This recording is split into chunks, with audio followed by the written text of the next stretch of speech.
everyone, this is Margaret Manning and welcome to 60 and Me. This is the place where women over 60 come to be inspired. And my guest today is Lori La Bey. Lori is an advocate for changing the conversation about dementia and Alzheimer's. She is the host of Dementia Chats and Alzheimer's Speaks, which are fantastic radio shows. And she has a great website called alzheimersspeaks.com. So I'd love to welcome you to the show, Lori. Hi. Well, thanks for having me. I'm so excited to see you and be able to have this conversation with your tribe out here. You know, my tribe has grown since we spoke last. It's about, we've got about 92,000 now in Facebook. Wow. And we reach about 450,000 women around the world every month.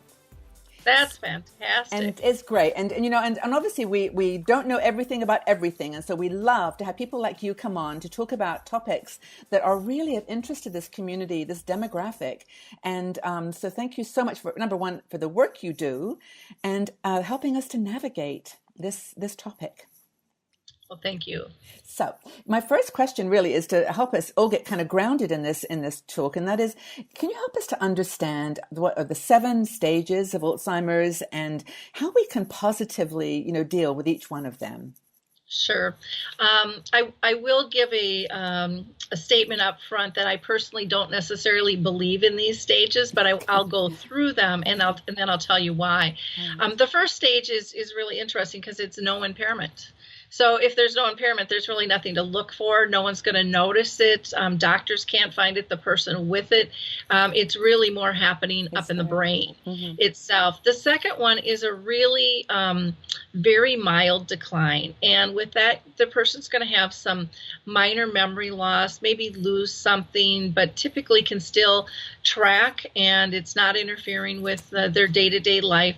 And they're still going to do really well on testing.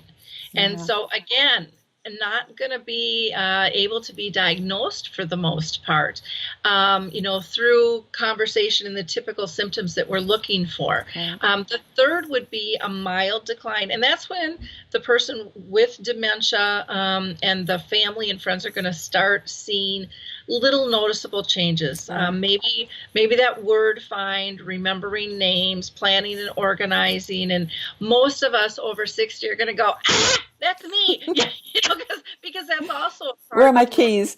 Yeah, because that's also part of normal aging. Exactly. Well.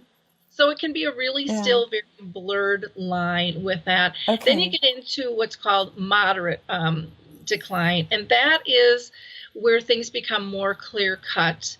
With a person, there's more short-term memory, so they can't maybe remember what they had for lunch or dinner. They're having trouble with their own life stories in terms of remembering what happened. And math seems to be a big issue where people aren't able to manage their bills or just, figure out their checkbook, those types of things. Then the fifth one is what they call moderately severe decline. And that is when there's more significant confusion. People can't remember simple details like maybe their phone number or their home address that they lived for years, or maybe they start dressing a little bit different, which most people would say isn't appropriate. It might not be weather appropriate, or they're putting things on in the wrong order. And then 6 would be severe decline. And severe decline is when there really is a confusion or an unawareness of, can be environment, people around them, not recognizing places and things. Personality changes can sometimes come up, help with grooming and toileting. Sometimes can't remember faces really close to them. Loss of control over bladder or bowel can come in this, and wandering. And wandering can still, in my opinion, come in earlier on this too. And then the 7th basically is the very severe decline, and then you're near death, where there's really no recognition at all. Now, I've talked with, my mom had dementia for 30 years. Yeah. And I learned a lot through that process. And I talk with people with dementia all the time because I think their voice is really important. And, I ask them often, what do you think of these stages? Yeah. And they all say, well, it's good to get a diagnosis. So they believe, they know that the doctors and the researchers have to categorize it. But they said they really want people to focus more on symptoms versus then stages, because stages, we kind of, most of us make this thought that it's cut and it's clear and it's distinct, and it really isn't. And so what they tell me, how they explain it, is that symptoms can be a lot like emotions. Emotions ebb and flow throughout a day. You can be happy, sad, mad, all in one day, plus a lot more. And they tell me a lot. We can go through all of these stages in one day, but that doesn't mean we're any one of them. Those are just our symptoms. So you have to really learn to watch, and not just because they had a bad moment say, oh my gosh, this is what stage they are automatically. You have to really look at big picture, if that makes sense. That's a really good overview of this, at least as you said, the range, the spectrum of emotions and feelings that you go through. Is there a point, maybe between 4 and 5, where you kind of lose the self-awareness? Like, you're like, maybe you're aware of your forgetfulness or your short-term memory, and you've been diagnosed, but then is there a point where you just don't go there anymore? Like, you just don't even know that. Am I making any sense with this question? Yeah. And that can happen. Where it happens can be really different for everybody, though.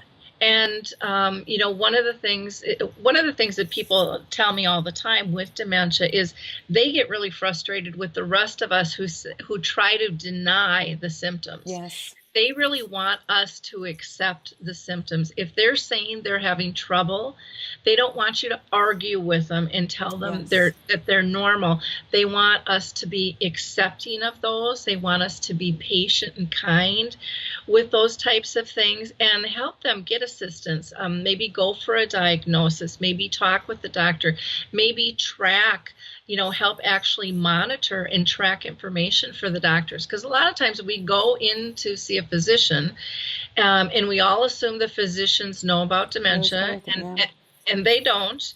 And so there are many ways to assess this. So there's the 7 stages, but some say 3 stages, some say 4 stages.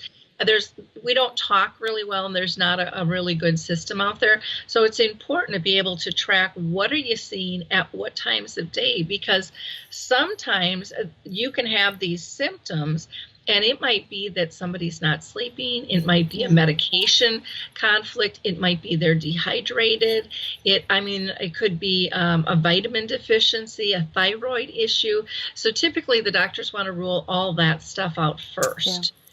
So from a caregiver's perspective, obviously one of the things is how do they positively address each of those stages? How can they, and it sounds like what you're saying, correct me if I'm wrong, is just really to be open and understanding and patient, and not try to categorize too much. Not try to say, oh, well, that you're having that symptom because you must be in stage 3, but just to accept the person as a whole person going through this range of emotions. You get so much great experience with your dementia chats that you do, because you talk to people, which is really unusual, as I understand it, to have that, people on the radio talking about their situation. Where are most of them, would you say, on that spectrum that are joining you on the calls? They're more in the earlier stages, early to moderate, they would say, but again, it's kind of this slippery slope, because they'll call some days and say, I just can't participate.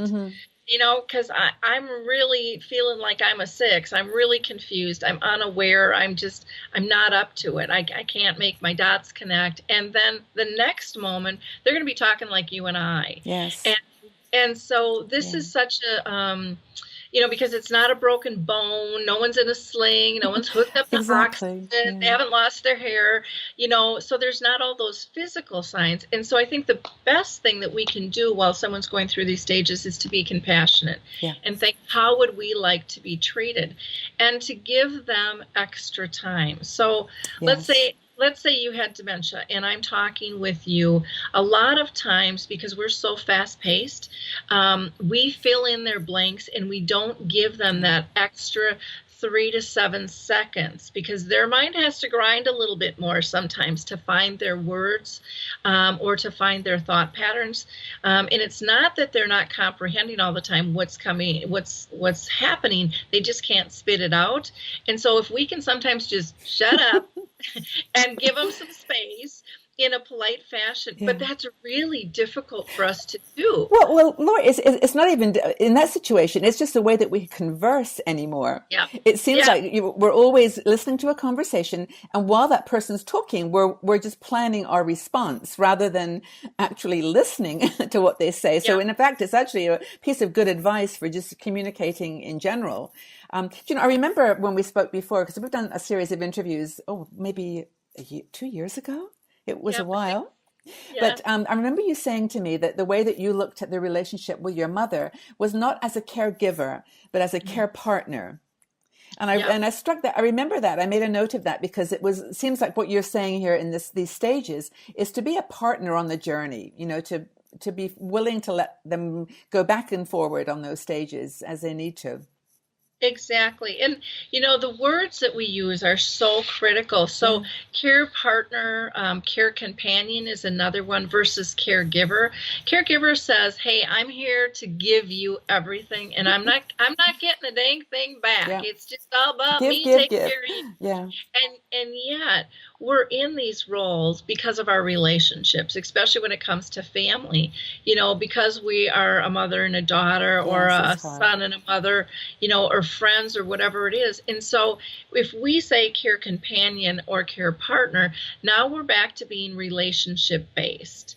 And that's critical because our words set our expectations. So if I revert myself to saying I'm a caregiver, that says you're depleting me. I'm allowing you to do that because I'm in this role, but I'm not getting filled back up. Yeah. But when we're partners, it's a team effort.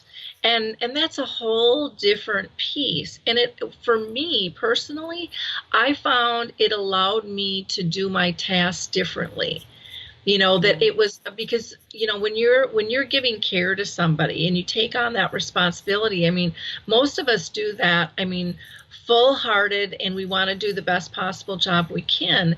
And sometimes we get a little fanatical and we don't even know it. We kind of become control freaks because we want things to be done so well, and we can actually shut out others that want to help because they're like, oh, I'm not getting in that spider web, because my brothers used to, and I didn't know this till after my dad died, but they referred to me as a control freak, and I just thought it was organized, and so those perceptions can push people away too in terms of how we care. Well, I think that in that situation, along that spectrum of 7 stages, everyone's feeling a bit out of control. The patient's feeling a little bit out of control as their life is taken over now by this illness, and you as a caregiver or care partner are feeling out of control. And so having order, like you just described, having things like, anticipating the question, filling in the gaps. It's just like what you do because it's like it holds me together kind of thing. Yeah.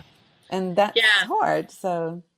Well, and it makes it about us emotionally too. And so what I found is, when I looked at myself as a caregiver, sometimes I was sad or frustrated or even angry, because there were other things I wanted to do, but yet I still wanted to do this, but it was like I was missing out, and I unconsciously almost was having a pity party in my head and my heart. Yeah. And that trumps me being able to truly care for another person and be person-centered, when I'm having those types of feelings. The other thing to keep in mind is that, and I was the checklist girl. I ran around so I wouldn't forget anything, and keep myself organized. But that's not how you interact with friends and family. You don't go around like a sergeant going, yeah. I got this. Well, some people probably do. No, but most don't. Yeah, we don't have agendas, and we don't control typically our conversations with our friends. And if we can learn to become more spontaneous and laugh laughter is so important, and we give that up a lot of times too to the disease. And so, people with dementia say, they want that core relationship. Sure, they want to be well cared for, but they also want to be able to care for us back. It's reciprocal. And sometimes we don't allow that because we're on to the next task instead of just sitting down and maybe having a conversation. Lori, this has been honestly such a great conversation. And I think as an introduction to people who don't know a lot about the stages of Alzheimer's, you've done an amazing job of, enlightening us. And we're going to do some other videos on different topics. And I think this is a perfect time to just stop and pause and reflect on, what you said and absorb it all. And I really appreciate you taking the time to be with us and share it. Thank you. Thank you. Take care, Lori. Bye-bye. If you enjoyed this video, please subscribe to our 60andMe YouTube channel and also visit our website. We are a strong and dynamic community of women over 60. We're challenging aging stereotypes, and every day we share fascinating stories, interesting questions, and great conversation.